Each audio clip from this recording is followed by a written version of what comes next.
A verdade sobre nidanas, defeitos e skandhas, virtudes. Contato com os greys, robôs da natureza. Percebam que o estereótipo grey, ele é comum a qualquer crença ufológica. Percebam, quando alguém vem e relata que teve contato com arcturiano, com capelino, com qualquer outro tipo de espécie que não seja propriamente humana, sempre tem cara desse estereótipo. É um estereótipo trivial entre a ufologia e no esoterismo também, que nem tem muitas vezes o senso prático necessário. Para que servem esses seres? Nós temos que entrar lá na questão do DNA cósmico. O que são nidanas? O esoterismo, erroneamente, diz que nidanas são defeitos humanos que fazem a gente renascer aqui. Se a nidana é suficientemente ampla, é mais vidas que você vai percorrer aqui, até neutralizá-las. Mas como você vai neutralizar? Por exemplo, se diz para eliminar os pensamentos. O que acontece quando você pega o lixo da sua casa e você, na mais das boas intenções, quer eliminá-lo, você o queima? Na combustão se torna gás. O gás vai para onde? O gás vai para a natureza, prejudicando toda uma comunidade. Tudo que sobe, desce. E digamos, fazendo uma comparação, que a atmosfera seja o limite fictício disso que se chama roda do Sansara. Como aconteceria? Tudo que você pensa, mesmo que você não se identifique, você olhou, ouviu, tocou, fica imprimido na mente.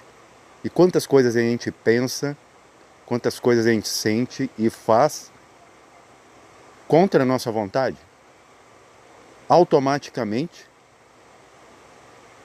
e sem nenhum aval de escolha. Você não decide o que você vai pensar. Mesmo que você não se identifique, não critique, não julgue o que você está vendo, ouvindo ou fazendo. Então vejam a dificuldade, pelo menos para quem está dentro da bolha mental chamada universo. Que foi um pensamento, um sonho de um Deus que convulsionou. Entrou em coma e apenas agora só a sombra se manifesta, porque a consciência não pode se misturar na criação, que senão ela deixaria de ser princípio. E essa sombra tem a seu favor o quê? O formato mais simples e primitivo de forma móvel. Esses são os greys. E o que os greys têm que nós não temos? Os greys não têm, ou qualquer um desses seres, eles não são físicos, são desprovidos de espírito. Assim como a sombra desse Deus que perdeu seu espírito e deixou tomado lá fora da criação. Mas qual é o seu papel?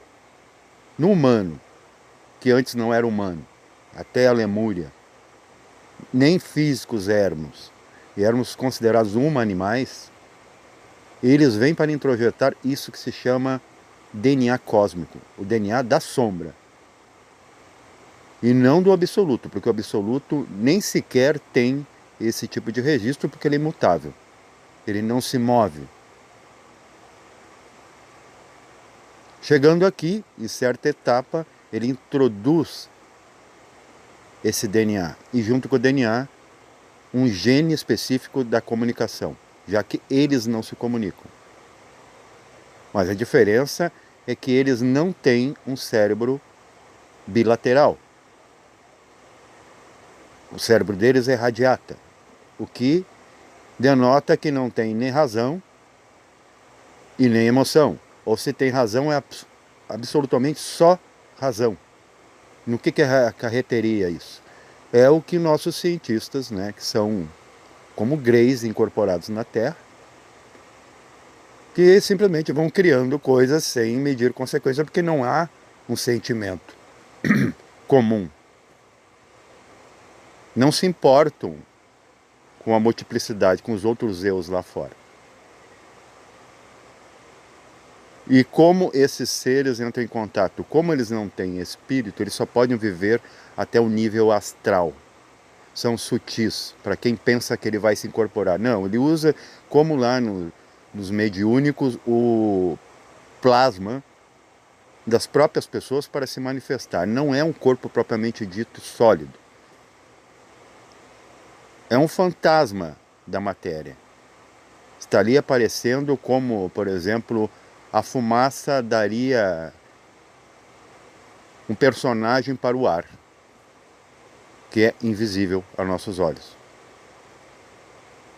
Quando você entra em contato com esses seres, e nunca é aqui, primeiro é lá, no sutil, você percebe que eles estão ficando tão doentes quanto o meio. A mente está totalmente adoentada. O astral nem se fala, né? As emoções. E a gente vê isso aqui desaguar na prática, no dia a dia, na sua própria dita saúde ou falta dela. Entrando em contato com esses seres, você vê o quanto eles são arredios.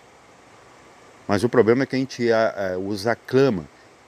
Da mesma forma que hoje em dia pessoas, principalmente as de mais idade, humanas aqui, elas dão mais valor para seus animais, seus pets domésticos, como sendo mais importantes às vezes que seres humanos do que os próprios seres humanos semelhantes a eles. Por isso que a gente vê com tanta grandeza, né, esses seres, porque se comportam como animais, porém eretos e racionais, né, e geralmente com malícia. Geralmente com uma robótica apenas para, né, fazer um trabalho mecânico, pré-programado. Que é o quê?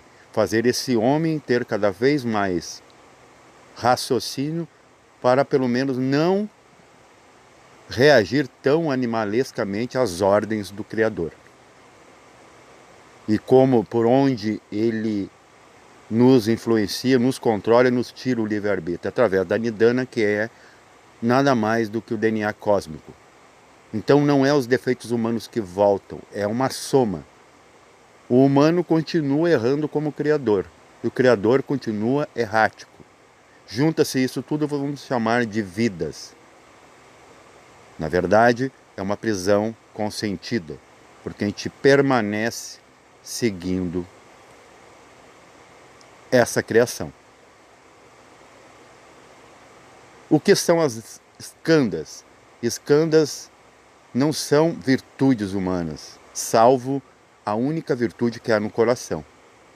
Por isso que o esoterismo oriental, ele fala de skandhas e nidanas no coração. Mas qual? As nidanas estão distribuídas por todo o corpo. É um mapeamento desse que criou o corpo, não o espírito. Esse ser de três faces e mais uma neutra, mental, astral, etérico e físico. Esse sim é um Deus material, materialista. Por isso que todo mundo que pede alguma coisa para ele sempre é no âmbito do conforto material. Ninguém pede nada, mesmo quando faça o bem, você faz o bem porque você quer ser visto. Você faz tudo para o outro querendo alguma troca, mesmo que inconsciente. Perceba isso, que o bem e o mal não são viés de sabedoria. Paz reverencial a todos.